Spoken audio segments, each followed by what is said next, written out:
In this video, I will show you how to dropship from Temu to Amazon. In order to do that, I need you to connect or use CJ dropshipping and then just locate the Temu product that you want to use. So I have in here this, so you can actually use CJ dropshipping or Cartifine for this one.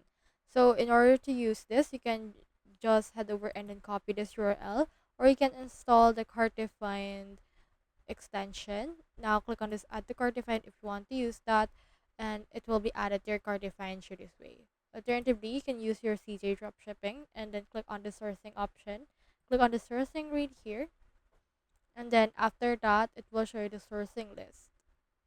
Now from in there, just head over and then click on this sourcing request that you want to use. So for example, just click on this post sourcing request, and then it will show you this.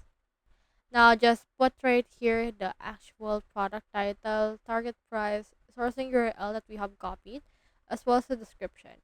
So fill it up all the way until it reaches 100%. So I'll head over and fill it up. From in there, just click on this accept similar products and click on this request for sourcing in order to request this Temu products right around here. Now, once the sourcing request has been added, it will pending. So if it's actually succeeded, you can click on this three dots and click on this list right here, and then just choose your Amazon store from the list.